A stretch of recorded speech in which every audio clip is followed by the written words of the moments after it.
Fala pessoal, curtidor do Connect, boa tarde para todo mundo. Eu sou o João Luiz, consultor do Sebrae. Estamos aqui hoje para mais uma transmissão ao vivo dos nossos eventos Connect.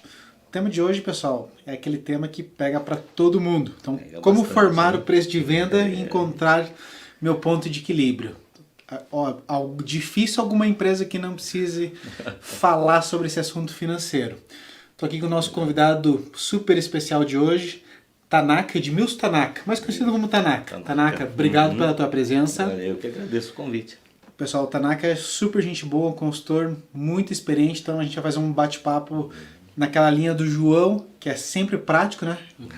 Tanaka, quando é o Connect com o João aqui, a minha ideia é sempre trazer praticidade. Isso é dicas legal. simples, práticas, que as pessoas possam realmente utilizar no dia a dia. Rápido e objetivo, né? Com certeza. E o Tanaka também é um cara bem prático, então acho que a gente vai fluir super bem aqui o nosso bate-papo. É aqueles nossos lembretes de sempre. Então, quem quiser receber as nossas notificações, os conteúdos que nós sempre estamos disponibilizando, a Bianca vai colocar o link aí, é só acessar, se cadastrar que você vai receber as notificações. Sugiro fazerem isso porque tem coisas bem legais, coisas bem úteis que são sempre disponibilizadas. O outro recado é que, para fluir melhor a nossa conversa aqui, quanto mais vocês participarem, dúvidas, perguntas, xingamentos, o que vocês quiserem, pessoal. Vão falando aí porque vai ajudando a gente a fazer um bate-papo aqui mais útil para vocês assim aproveitarem melhor o tema da nossa conversa. Então, pessoal, apresentar um pouquinho o Tanaka, sou super fã do trabalho dele, consultor financeiro que já está há muito tempo no mercado, né, Tanaka? Eu nem vou falar o tempo aqui para só não achar que você é velho, né, Tanaka? Isso aí você denuncia a minha idade, né? Verdade. A Tanaka já trabalha há muitos anos, consultor da área financeira, é um consultor parceiro do Sebrae, atua muito na região de Curitiba e de Ponta Grossa, e é um cara que já desenvolveu muito material, é um consultor muito experiente mesmo, assim, nessa linha financeira. Tanaka, então, mais uma vez, obrigado. Eu é que agradeço. Valeu. Vamos lá. Tanaka, vou começar aquela pergunta clássica, né? Vamos lá. Por onde começar a organizar o preço de venda? Pois é, né? Eis uma boa pergunta, né, João? Primeiro, por que é que nós temos que nos preocupar com o preço de venda, não é verdade? Então, a precificação ela é um fator extremamente importante, vital para o sucesso de um negócio, para saber se o negócio vai dar certo, para que o negócio realmente prospere, né? Então, existem vários passos a serem seguidos. Mas também não adianta eu tentar determinar um preço de venda sem olhar para o mercado. Certo. Então, quem é o primeiro elemento a determinar um preço de venda? É o mercado, né? Ou seja, os concorrentes, as outras empresas que comercializam os mesmos produtos ou produtos similares, né? Então, o parâmetro de preço é o mercado, porque o cliente procura por preço, o cliente pesquisa valores, né? Certo. Então, esse é o primeiro passo, né? Então, preciso olhar para o mercado.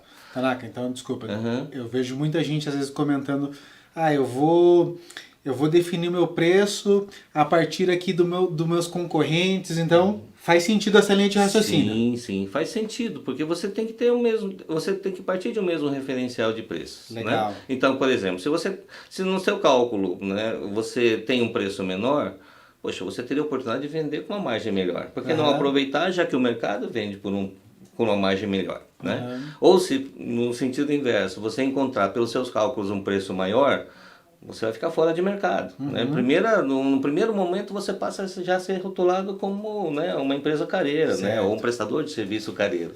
Então esse cuidado precisa ter. Certo. Então, olhar para o mercado, olhar aquilo que equivale ao que você propõe, o que você oferece para o cliente, né? Quais são os preços, né? Qual é a equivalência de preços do que você pretende praticar, do que você deseja praticar e do que o mercado pratica. Certo. Esse é o ponto 1. Tá. Olhar para o mercado. Legal. Teve uma palavra que você falou que é equivalência. Então, vamos mais ou menos pensar que a linha de raciocínio assim. Tô abrindo eu tô com uma loja, tenho uma loja. Ok. Então, quando eu for olhar, talvez olhar para o mercado e ver essa questão de preço, não adianta eu só olhar para quem é top lá. O cara que é o top de mercado cobra tanto, eu quero cobrar tanto.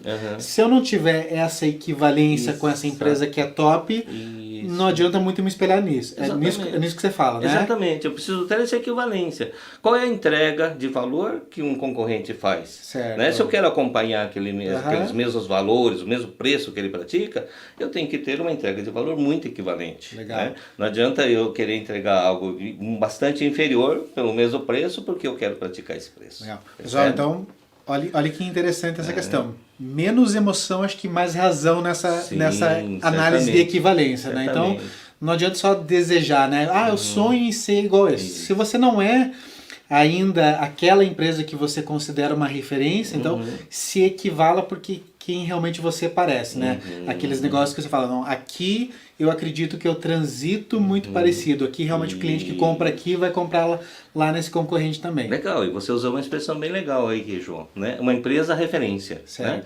Então, nós automaticamente nos referenciamos a alguém, a algum outro negócio. Né? Então, aquela empresa vende por X, né? Aquela mercadoria, Sim. poxa, então tem que vender mais ou menos o equivalente. Então, essa referência é muito importante. Ok. Você tirar essa referência, mas nunca esquecer, como eu disse, o equilíbrio para que você entregue um produto com uma mesma proposta de valor para o cliente. Legal. Sabe? Então, o primeiro passo é fazer olhar para o mercado. Olhar para o mercado. Ok. O segundo passo, olhar para dentro da empresa. Né? Olhar para quais são os custos que você pratica. Tá? Baseado nos custos que você pratica, é que você vai perceber então se o seu preço baseado nos seus custos estão equivalentes ou não, né, para estar participando do mercado. Certo. Tá? Eu nunca digo que não existe ou exista um negócio que não seja viável, João. Tá? Eu diria assim, todos os negócios são viabilizáveis, depende do modelo com que você estrutura o teu negócio. Né? Então, o que eu quero dizer com isso? Qual é a relação do produto que você comercializa, o valor que você consegue agregar nesse produto e os custos que você pratica. Okay. Se você quer ter lucro, você tem que ter um valor de venda. O valor de venda tem que ser suficiente para remunerar os custos dessa sua mercadoria, os custos dessa comercialização, mas tem que ser suficiente também, em parte, para remunerar os seus custos fixos, né? Aquele custo de estrutura. Afinal de contas, você tem uma loja, tem um aluguel, tem os salários, tem todos os custos de manutenção dessa loja. Okay. E além disso, ainda tem que sobrar um dinheirinho, tá certo? Então, o preço de venda ela tem que contemplar margem suficiente para cobrir esses custos, todos esses dois custos, os custos da comercialização, os custos fixos e ainda gerar esse lucro. Por isso que é muito importante você saber equilibrar esses valores e estruturar o seu modelo de negócio por uma estrutura de custos que o mercado vai poder suportar. Ok. Eu gosto muito daquele exemplo aquela história que você traz, que é de uma empresa distribuidora de água, que eu acho que ela retrata bem o que você acabou de falar. Sim. Compartilha com o pessoal esse teu exemplo, que é clássico, mas eu gosto muito. É um exemplo clássico, né? Então, eu gosto de detalhar muito isso nas minhas palestras, nos meus treinamentos, né? Como um exemplo assim, bem simples, para que nós possamos então ter uma ideia, né? Um dimensionamento do tamanho desse compromisso, vamos chamar dessa maneira. Tá? Então, se você comercializa, o exemplo da água foi porque surgiu um exemplo real, né, no passado, e eu utilizei isso com um grande amigo meu. Então, na época, quando ele manifestou interesse em montar um negócio, e o negócio dele era uma distribuidora de água, tá? Eu sugeri alguns cálculos preliminares para que ele tomasse noção, né? Mas ele já assim, fantasiando um desejo, um sonho de ter um negócio, de ter o seu negócio e imaginando que fosse ganhar muito dinheiro, ele até num primeiro momento, ele até recusou uma proposta, né, de orientação, né, disse, não, eu já tomei minha decisão, é assim que eu vou fazer, tal. Eu falei, bom, tudo bem, a decisão é sua, o negócio é seu. Deixa eu só lhe contar qual é o compromisso que uma distribuidora de água tem com os seus sócios, né, com seus donos e com a comunidade. Ok. Dito isso, partimos para um exemplo, né? Então, digamos lá, que você vai vender água mineral, bombonas de água mineral, e em cada bombona de água mineral você aplica uma margem de R$1.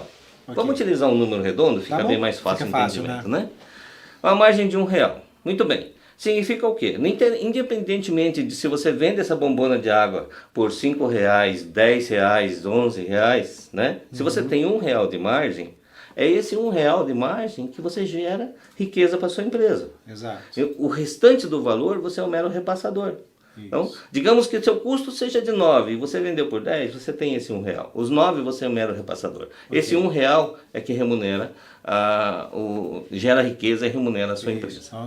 Então, esses R$ 9 vai para o fornecedor. O fornecedor que você comprou a água, isso, né? É bem embora. isso. É R$ 1 que sobrou. Isso. Okay. Então, eu preciso primeiro tomar cuidado para que eu não tenha aquela falsa sensação de riqueza. Certo. Aquele valor, aquele volume de dinheiro que eu movimento no meu caixa, necessariamente não é meu. Aquele 10 não é meu. Aquele 10 não é meu. Aquilo que eu movimento no caixa, só R$ 1 é meu. Sim. Os outros 9 não. Né? Muito bem. Como é que eu vou medir a minha capacidade de geração de riqueza? Assim, primeiro passo, qual é o tamanho do compromisso que eu tenho? Se eu monto um negócio, eu tenho um compromisso que são os custos fixos. Certo. Então eu tenho lá os custos fixos. Vamos detalhar um pouquinho? O aluguel, água, luz, telefone, o contador, né? O IPTU, são valores que eu tenho de custo. Muito bem. Além disso, olha, eu preciso ter o meu lucro. Eu preciso ter a minha remuneração, né? Então, o meu lucro o que é? É o dinheiro que sobra para eu fazer uma aplicação. Okay. A minha remuneração o que é? É o meu prolabore porque eu tenho que tirar o meu sustento daquele negócio. Sim. Tá certo? Vamos simular assim então.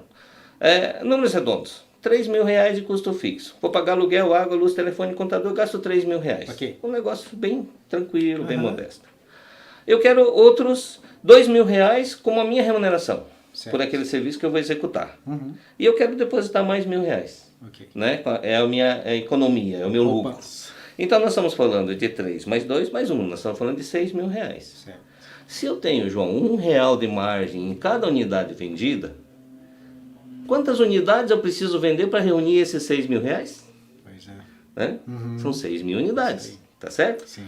Então são 6.000 unidades. Puxa vida, 6.000 unidades, em que momento, em que período? Dentro de um mês, né? Ou todo mês eu tenho esse compromisso de 6.000 bombonas de água mineral, né? Gente, eu não estou entrando em demérito ao negócio, por favor. Pessoal, né? Não quero dizer que o negócio distribuidora de água mineral não é viável. Exato. Assim como uma nomenclatura que eu usei, é um simples exemplo como qualquer outro produto.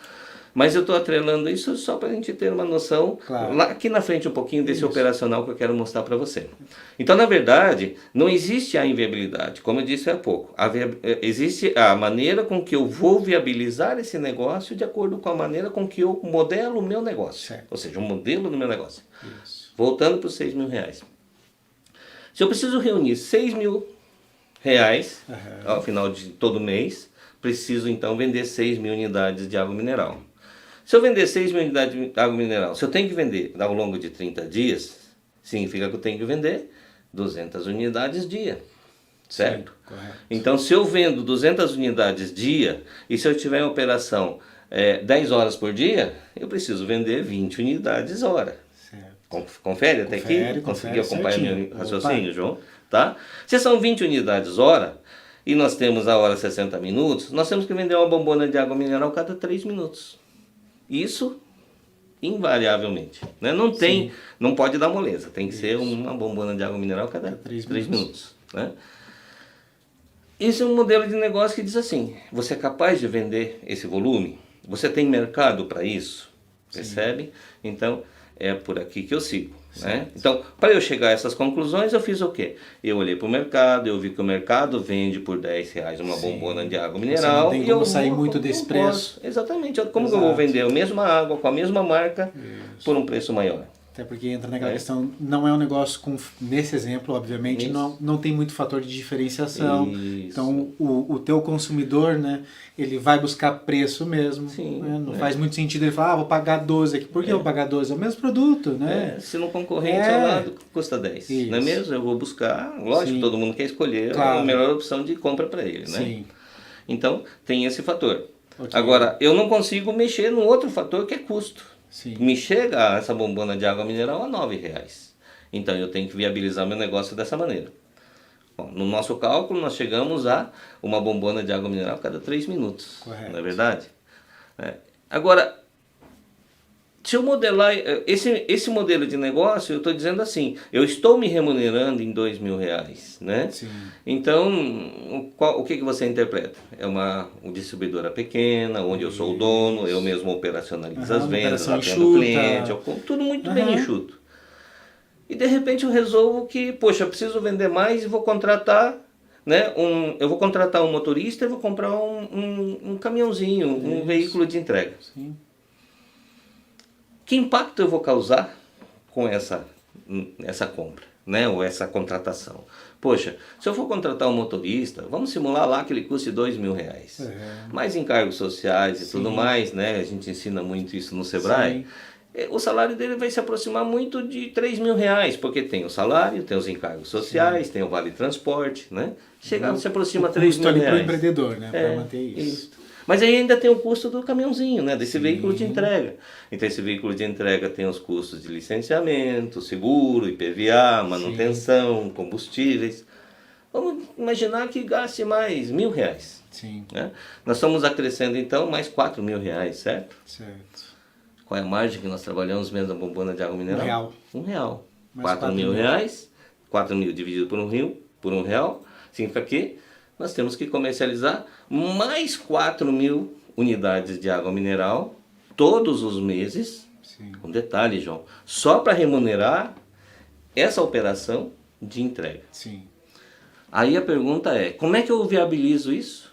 Né? Ou como você vai, né? Como você vai se virar para vender outras 4.000 unidades de bombona de água mineral? Exatamente. Essa é a questão. Aí que entra o desafio dos empreendedores em pensar no modelo de negócios que extrapole isso, né? Então, exatamente. Eu achei legal que você falou, olha, a gente não está entrando no demérito de falar que distribuidor de água não é um bom negócio. É um exemplo, mas é legal para a gente entender porque que quando você vê a maioria das distribuidoras de água, elas têm outros produtos, tem um modelo de atendimento, às vezes consegue escalar a entrega de uma forma onde ele consiga diminuir custo. Então, esse é o desafio que fica para o empreendedor. É o desafio. Né? É a criatividade de compor mix maiores, né? Mix que atraiam mais clientes, mix que atraiam novos clientes, né? A cada momento, e com isso ele cria aquela frequência, aquela rotina. É certo que se ele não vende água mineral, ele vende um refrigerante, ele vende um saco de carvão e obviamente todos esses proporcionam as mesmas margens. Esse exemplo eu acho muito bom, Tanaka, porque é justamente isso. É você pensar nesses aspectos, né, que é um exemplo bem clássico que, ó, se você vender um produto que te custa R$9, se você vender a 10, você vai ter R$1, é isso que vai sobrar para o teu negócio. É isso que você vai ter que fazer para viabilizar. Com esse R$1, né, multiplicado lá pela quantidade de vendas que você vai ter, que você vai ter para realmente contar ali para poder viabilizar. E isso é um exemplo que se aplica a qualquer tipo de negócio. Né? Seja um prestador de serviço, seja um comércio. É isso que é legal. Tanaka, já choveu de perguntas aqui. Nossa, tá? que legal. Então, para a gente não perder aqui o time das perguntas, vamos lá.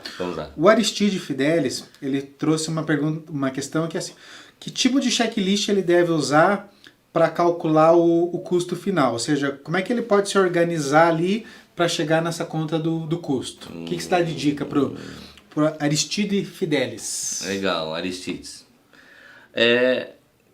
No próprio site do Sebrae, você tem lá acesso a algumas planilhas eletrônicas que são gratuitas. A Bianca vai compartilhar com o pessoal o link das planilhas, tá? Compartilhando, né?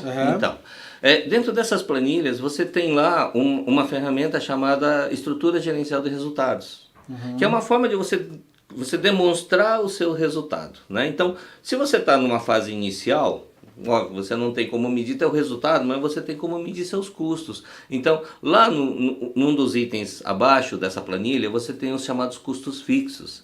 E lá você tem esse checklist que você comenta é exatamente isso. Quais são meus custos fixos? O que eu tenho de custo de estrutura? Eu pago aluguel, eu pago IPTU, eu pago segurança, eu pago contador. É essa lista, né, esse checklist é que você precisa compor, Aristides, tá? Esse é o primeiro passo, né? Você encontrou um montante, muito bem. Esse é o montante que você encontrou para saber, então, qual é o seu custo fixo. Você pode fazer uma operação inversa a partir daí, né? Poxa, eu encontrei um montante, vamos utilizar o mesmo número, R$3.000. Se eu encontrei um montante de R$3.000 no custo fixo e aí você sabe que o seu item você vai ter R$1 de margem, significa que você tem que vender 3.000 unidades para remunerar esse custo fixo. Sim. Ok? Legal. Então a planilha ali já dá uma A planilha já... mão Isso, muito grande ali com para certeza, se organizar. Com certeza. Uma outra questão aqui, uma outra pergunta sobre, aproveitando a questão dos custos aqui, né? Então, o pessoal lá da Arte Holográfica, obrigado pessoal pela participação, eles comentam assim, então, em um mercado competitivo, onde o custo fixo não é considerado pelo consumidor, né? O consumidor não está nem aí com os custos da empresa, né? Normal. Legal. Que tipo de estratégia poderia ajudar? Pergunta muito inteligente. Pessoal, arte... Arte holográfica. Arte holográfica. Gente, é o seguinte. Acontece muito isso sim, né? Por isso que eu disse que nós temos que olhar para o mercado, né? Então, o que o mercado está praticando? Ou o que o mercado está disposto a pagar. Sim. Não é, João? Né? Então, não adianta eu querer dizer, eu quero vender por 10 se o mercado diz, não, estou disposto a pagar 6. Tá certo? O que nós temos que fazer então, pessoal? Nós temos que partir do seguinte, qual é o valor que o mercado pratica e que nós não consigamos mais agregar valor nenhum e temos que acompanhar esse valor, tá certo? Você tem que partir para um processo inverso então, né? Eu chamo isso de um preço estratégico, João. Preço né? estratégico. Uma estratégia para você determinar seus preços, tá certo? E aí nessa hora, fazendo um parênteses aqui, eu já respondo vocês, assim, nós temos que estar sempre presentes no mercado. Nós não podemos perder a oportunidade de venda. Né? Então, os clientes já são tão raros, né? Claro. Não é mesmo? Não podemos perder a oportunidade de venda. Então, eu preciso trabalhar de uma forma estratégica, onde o preço não é um preço tabelado em um valor fixo e eu digo assim, é 10 e acabou. Né? Então, se eu tiver um mercado que me pague 11, eu vou vender por 11. Se tiver um mercado que me pague 13, eu vou vender por 13. Se tiver um mercado que me venda 9, aquilo que me custa 9, talvez eu até tenha que vender por 9. Para poder participar desse mercado e ter ganho em outra venda. Né? Então, voltando a essa pergunta, a questão é, vamos fazer um processo inverso então. Eu tenho o valor de venda que o mercado está disposto a pagar, né? Eu vou deduzir os custos aqui, os custos, os chamados variáveis, né? Qual é o custo desse material? Tá? Qual é o custo da execução desse serviço? Tá? Então, do valor de venda eu deduzo os custos e eu descubro qual é o meu resultado. Tá certo? Desse resultado eu tirei os custos da minha comercialização, né? Do custo do material, da prestação de serviço. E eu ainda tenho que tirar o custo da comissão, dos impostos. Sim. Ok, cheguei a um valor líquido. Aquele valor líquido, se ele é positivo, joia, né? Legal. É aí por aí que você tem que partir. Você está tendo uma margem positiva. E aí a sua prática é outra daí. Então você vai participar de uma negociação com o mesmo item, com preços oscilantes a cada negociação, de acordo com o que você é capaz de negociar, capaz de fechar de negócios com seus clientes. E aí você vai mensurando o resultado que cada um te proporciona e você vai acumulando esses resultados para chegar, né, e planejar naturalmente. Né? Isso tem que ser uma coisa muito bem estruturada. Planejar para que essas sobras acumulem ao final do mês aqueles R$3.000 de custo fixo do exemplo da água. Essa é a prática que vocês têm, tá, pessoal da gráfica, né?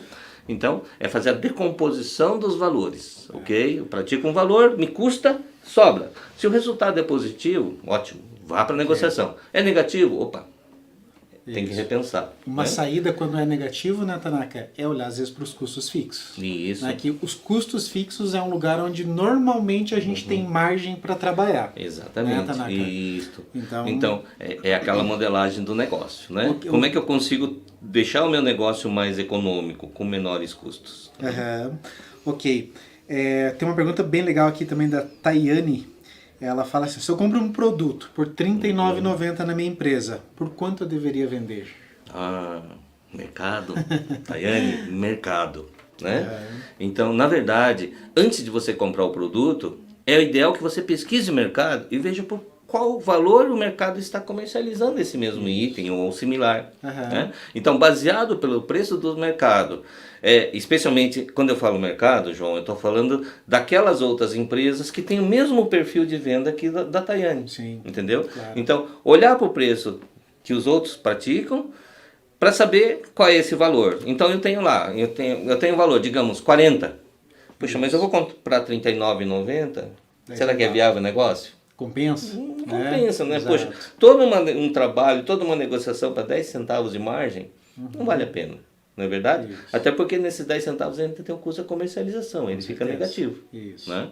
Então, nós temos que olhar, Tayane, tem que olhar para o mercado, por quanto o mercado vende para você saber se é viável. Agora, o quanto...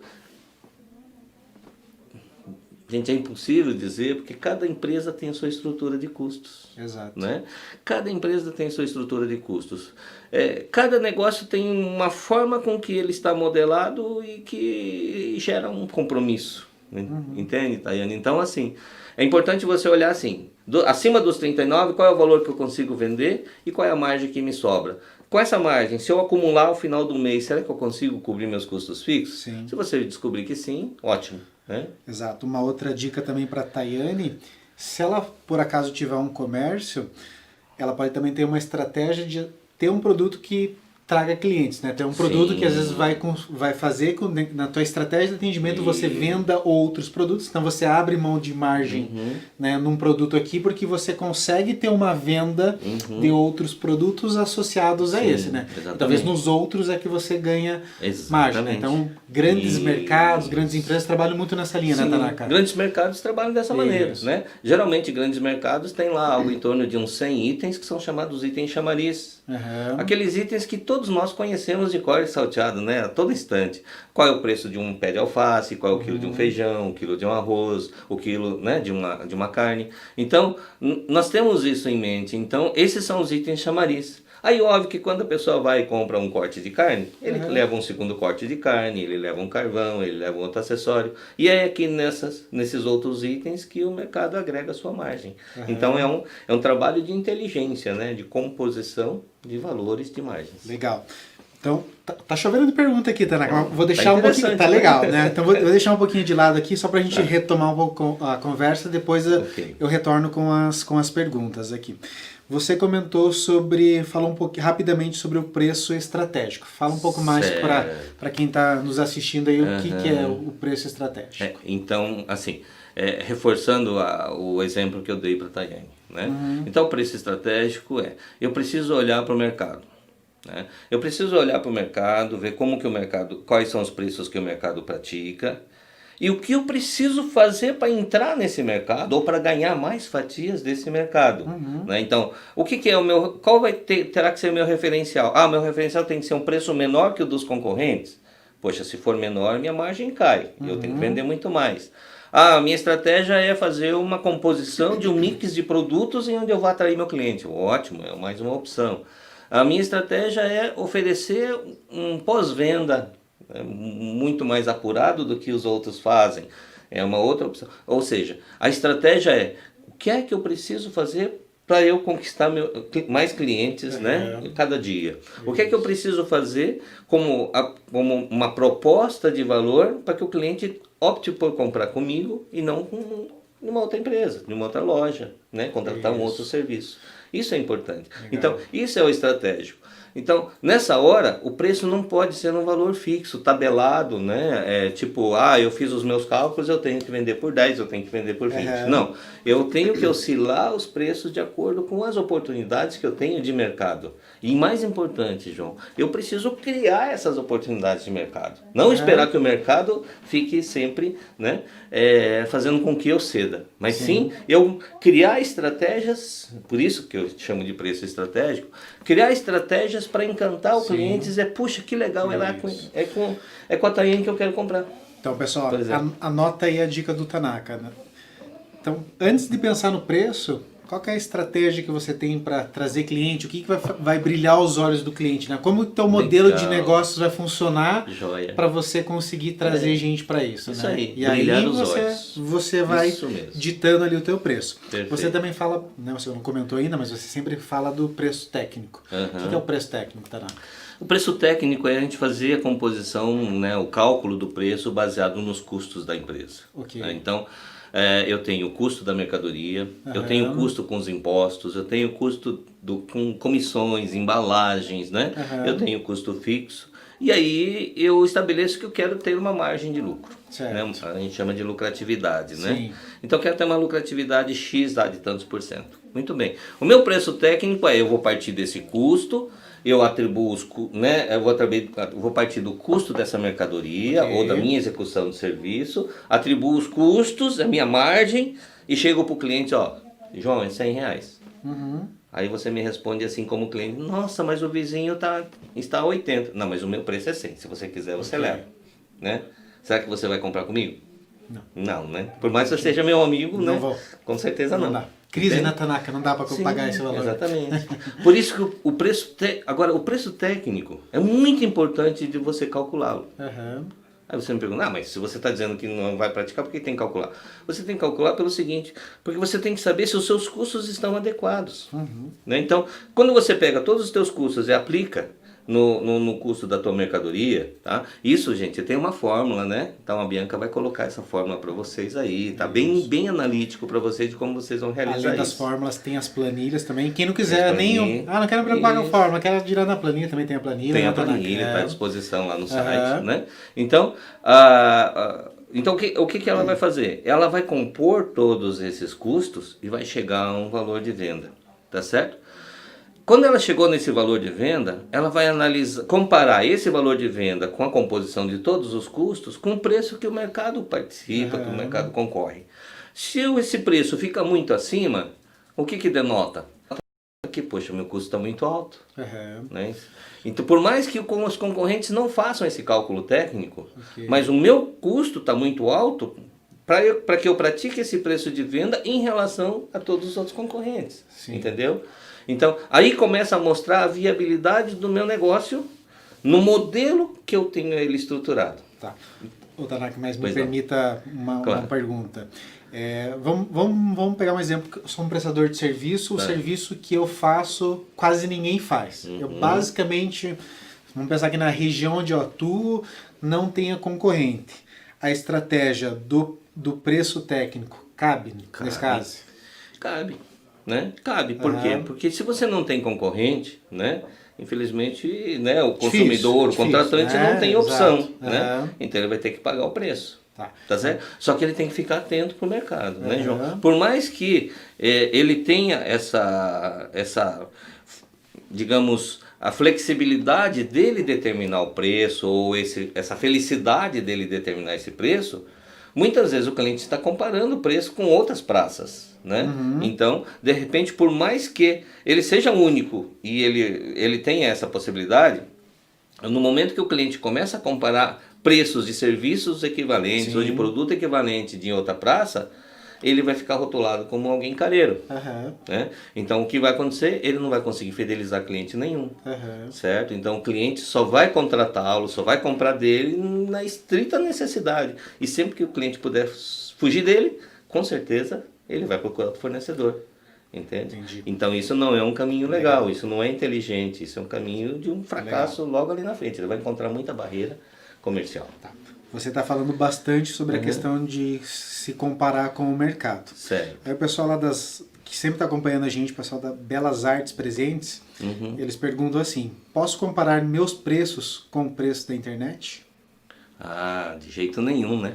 Se for loja física, né? Pois é, loja física não tem como comparar com a internet. Né?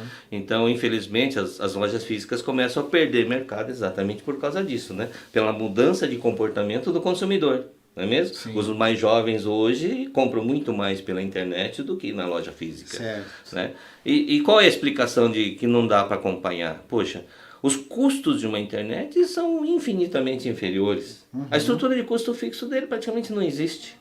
Não é mesmo? Não tem equipe de vendedores, não tem loja física, eu não preciso cuidar de uma fachada, eu não preciso cuidar de manter uma loja sempre bonita, agradável para clientes. Sim, entende? Então os custos são diferentes. Então, gente, não dá para comparar, de hipótese alguma, infelizmente. Né? Legal.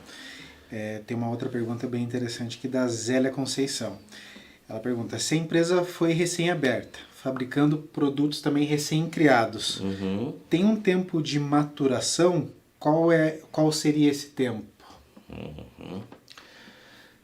Fala-se muito na existência de um tempo de maturação. Né? Agora, qual é esse tempo? Eu diria o seguinte, o tempo é o tempo do sucesso do seu negócio. Ok. Né? Quanto tempo você vai conseguir permanecer nesse negócio, né? Em quanto tempo você leva para que seu produto seja conhecido, já que é um produto novo também, né? Isso. Seu produto seja conhecido, seu produto seja desejado, né? Sim. Tá? Então, eu diria, esse é o tempo. Né? Não temos mais como estabelecer já um tempo cronológico, né? Porque, muito difícil, na mesmo, verdade, né? É. Como nós temos aí uma dinâmica muito grande A de velocidade é finanças, muito... a velocidade é as muito coisas, grande, as pessoas copiam com muita rapidez, né? Então a gente não tem como ficar dizendo assim, poxa, daqui a um ano você atingiu a tua maturação. Não, eu tenho que atingir a maturação o mais rápido possível. E o que mais vai determinar esse tempo é qual é o meu fôlego financeiro que eu tenho para isso. Né? Quando eu inicio um negócio novo, como a Zélia, com um produto novo, Sim. quer dizer, eu preciso ter capital de giro para suportar isso, né? Sim. Zélia, qual é o teu capital de giro? Qual é o tempo que você, né? Quanto tempo você suporta com a sua reserva? Acho que esse é o tempo de maturação dela. Quanto de recurso ela está investindo para tornar o produto dela conhecido, né? Então tem todos esses pontos. Exatamente. Pessoal da ACJ Máquinas, como distribuir o custo fixo nos produtos que eu fabrico, levando em conta que um vende mais que o outro? Tem vários produtos, né? Tá. Tem diferença ali na quantidade e possivelmente no valor de venda, então como é que ele distribui o custo fixo? A CJ Máquinas, né? Isso. Pessoal, é a lei daquele que ganha mais, paga mais. Né? Então, assim, você vai pegar esse custo fixo e não vai dividi-lo pelo número de peças comercializadas, mas sim pelo volume monetário comercializado. Né? Então, vamos lá, voltar nos R$3.000 de custo fixo. R$3.000 de custo fixo e de repente, digamos que a empresa fature R$30.000. Esses 3.000 de custo fixo em relação ao faturamento, para os 30.000 representa 10%, certo? Então, cada item vai contribuir com 10% sobre o seu valor para esse custo fixo. Certo. Então aí fica de uma maneira justa. Né? Se você me permite, João, Claro, quero só exemplificar assim, numa experiência que eu tive com uma indústria de confecção. Então eles fizeram o seguinte cálculo, eu consigo produzir e comercializar 200 peças mês. O meu custo fixo é R$2.000.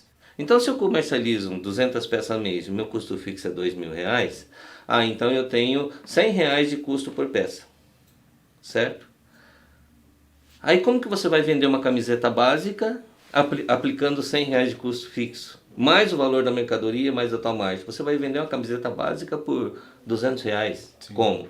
E ao mesmo tempo que você vai vender um casaco de inverno de R$500, né? Então percebeu a diferença que existe? Sim. Por isso que a equivalência precisa ser feita percentualmente, nos 10% dessa equivalência do custo fixo. Legal. O Sidney Cunha, ele trabalha como autônomo, né? Então ele faz uma prestação de serviço mais na linha da área odontológica e ele trouxe aqui a linha de raciocínio hoje que ele faz o preço de venda. Então ele fala assim, cobro de mão de obra mais ou menos R$100, fora os 40% das peças que estão envolvidas no serviço que ele presta, né? E mais o deslocamento. Aí ele faz a pergunta, tá certo essa linha de raciocínio?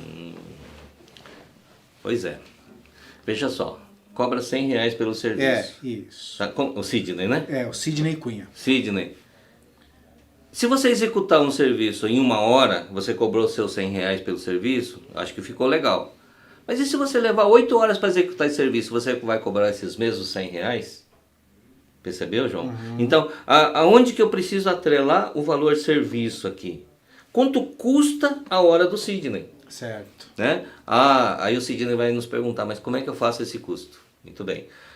Primeiro passo, se você é autônomo, você tem um valor que você tem que reunir de dinheiro, acumular de dinheiro ao mês, para que você possa cobrir seus custos. Exato. Tá? Então, vamos lá, de novo, R$3.000. Se você tem R$3.000 é o seu compromisso monetário, para que você tenha todo mês para arcar com os seus compromissos, você tem R$3.000 que você tem que gerar de receita.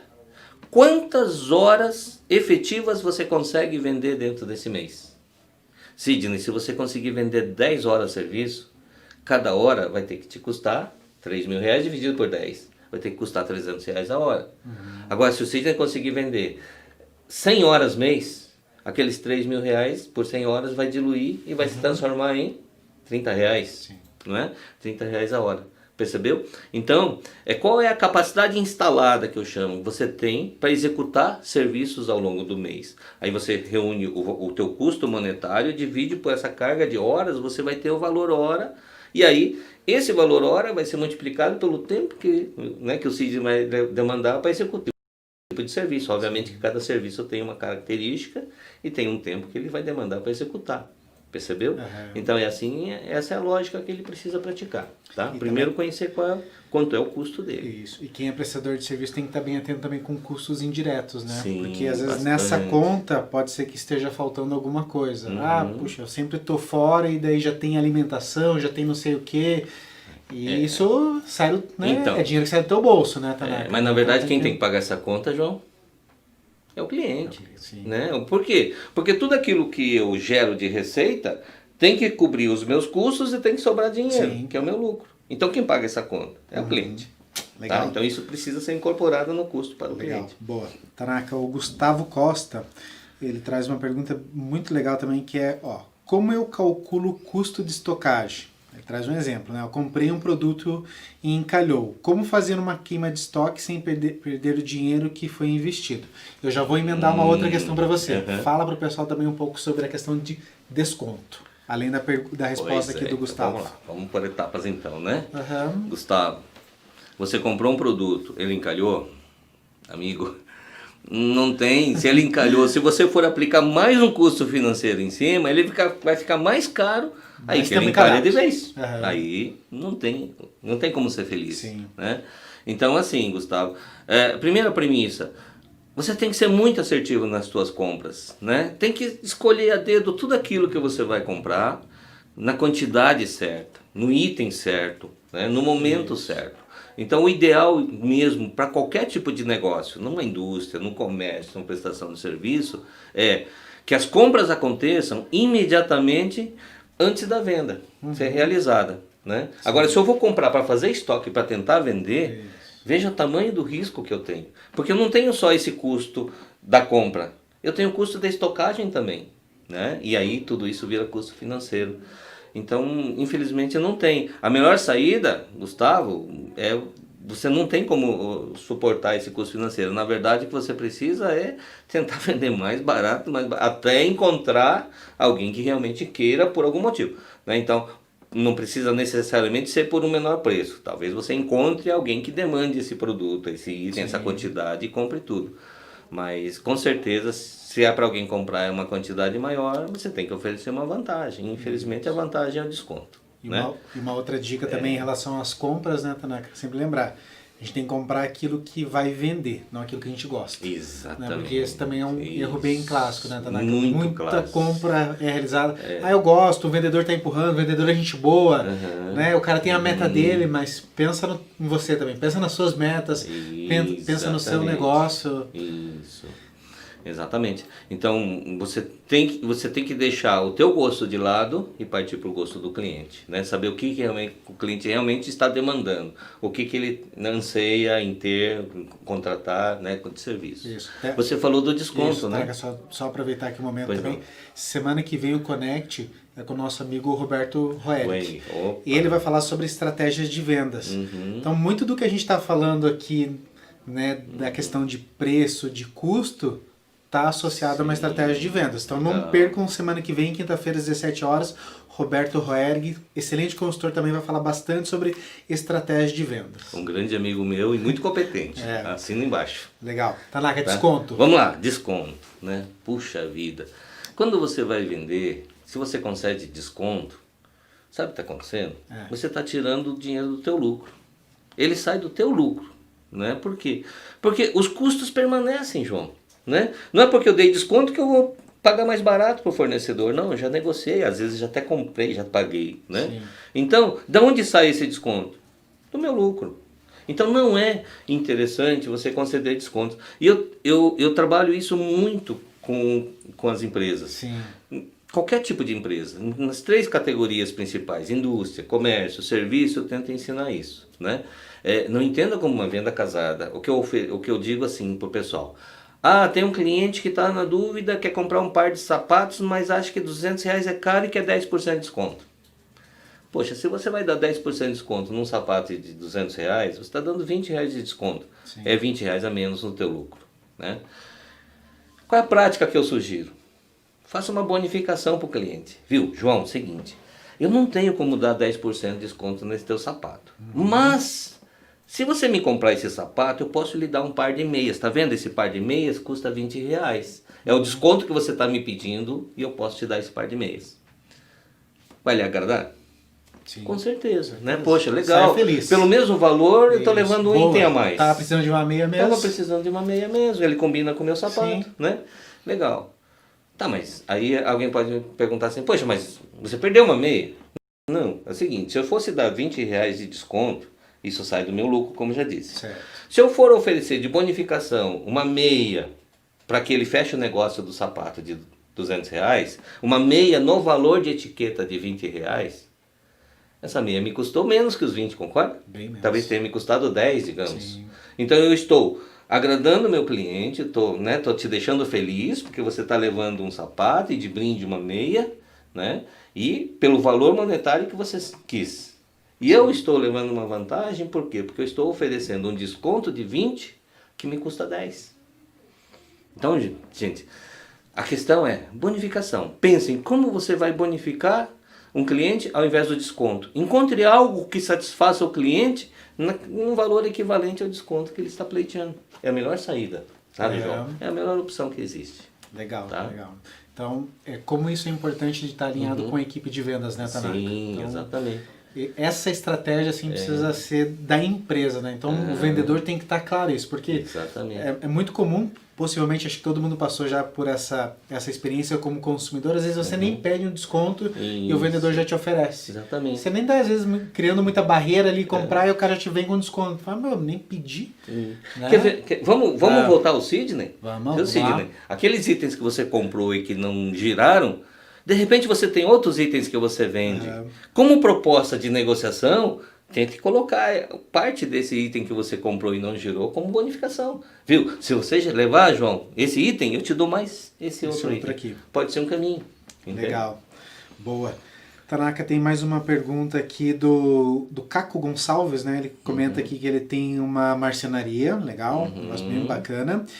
E ele pergunta aqui se é válido fazer uma venda com desconto maior, supondo que a margem de contribuição dessa venda vai pagar os custos fixos do mês todo. Deixa eu ver se eu entendi Vamos lá. aí, Caco. Né?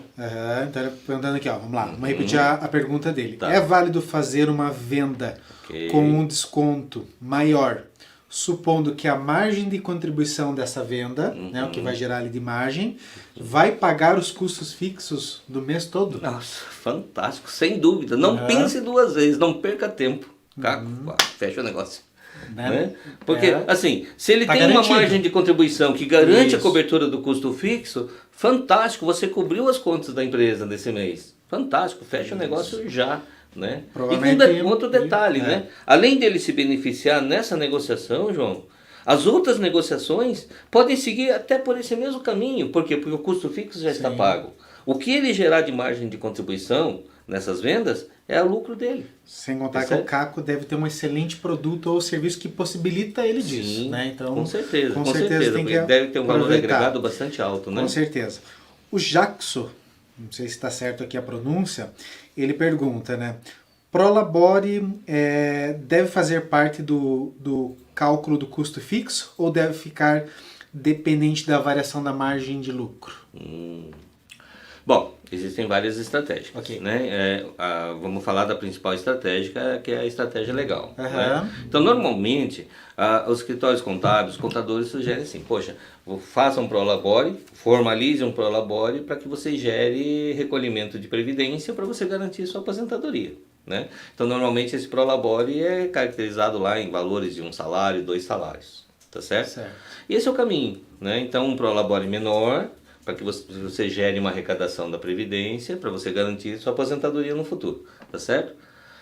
Mas eu não posso, não vou conseguir viver com um só salário. Não vai viver com um só salário, você tem um lucro da empresa. Né? Então existe um outro artifício que a contabilidade também vai ensinar você, Jackson, que é o seguinte, explore lá teu contador, ok? Você faz uma retirada digamos, de 2 salários mínimos, como Prolabore, mas eu tiro 6 mil reais por mês. Ok, então isso aqui representou 2 mil, os outros 4 você vai retirar como distribuição de lucro, antecipação de lucro. Com uma grande vantagem, quando você faz essa antecipação de lucro, esses 4 mil você fica isento de tributação do imposto de renda na pessoa física. Mas esse é um artifício que precisa ser bem pesquisado, né? Então certo. Tem que se orientar com o contador para que ele faça da maneira Legal. correta, entendeu? Tanaka, a Bianca está quase me batendo já que a gente está extrapolando o nosso horário, então só para a gente não deixar o nosso público no vácuo, que a gente disse que ia falar sobre o tema de ponto de equilíbrio, 2 minutinhos aí, Tanaka, dá uma geral sobre ponto de equilíbrio aí para a gente poder fechar o nosso Connect de hoje. Ponto de equilíbrio, gente, é um outro tema extremamente importante e é um cálculo que vocês precisam necessariamente realizar, né? O que ele diz, o ponto de equilíbrio? Ele diz assim, qual é o volume mínimo que eu preciso faturar ao longo de um mês para que eu consiga cobrir todos os meus custos e não ter prejuízo. E também não terei lucro, né? Esse é o que nós chamamos de ponto de equilíbrio operacional, João, tá? Aí nós temos várias outras formas de calcular o ponto de equilíbrio. Temos o ponto de equilíbrio econômico, financeiro, né? Que é para gerar lucro também, tá certo? Mas é um cálculo muito importante que precisa ser feito e ele está atrelado a 2 variáveis somente, tá? Qual é a margem que eu tenho nas minhas vendas, que é a margem de contribuição que o Caco comentou, né? E os custos fixos.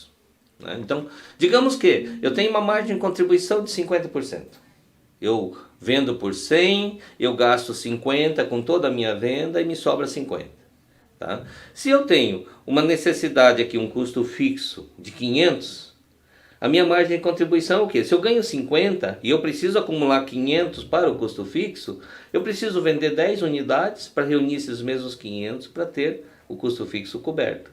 Então, no momento que eu vendi 10 unidades lá em cima, o meu ponto de equilíbrio em unidades, tá? Eu consigo cobrir meu custo fixo, tá certo? Então, é nessa hora que eu atingi o ponto de equilíbrio. Legal. Tá? Então, é uma variável muito fácil de ser calculada, tem também nas planilhas lá no site do Sebrae, você pode ir lá e pode fazer o seu cálculo. Como uma ferramenta estratégica, principalmente de, às vezes, estabelecimento de meta, né? Você falou muito do ponto de equilíbrio operacional. Legal. Então, quando você fala assim, meta, estabelecimento de metas, que joia, João, legal, foi bom você falar nisso.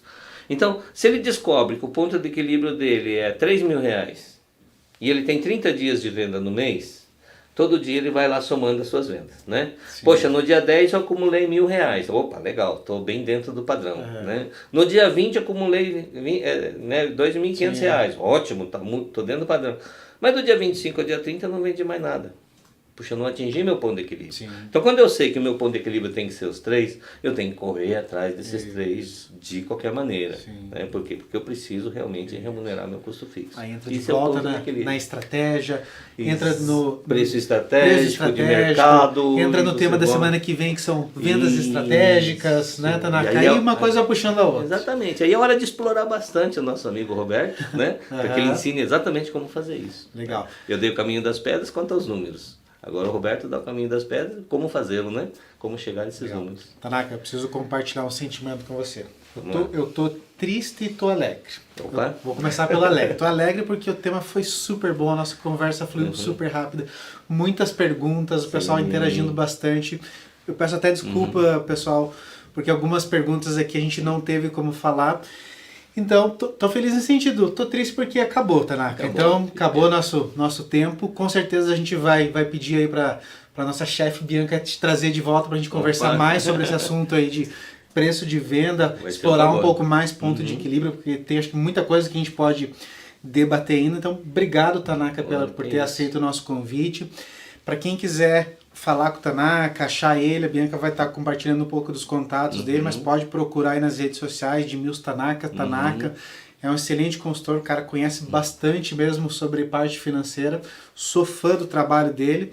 Obrigado, Tanaka, pela tua presença. Eu é que agradeço. Legal. Pessoal, obrigado por vocês terem assistido. Quem quiser receber os nossos conteúdos, né, nós estamos sempre aí interagindo com vocês, é só assinar o nosso link ali que a gente vai compartilhar bastante coisa. Semana que vem, lembrando, já estamos fazendo propaganda de graça para o Roberto. Roberto Roerg falando sobre estratégia de vendas, tema bem bacana também. assistam.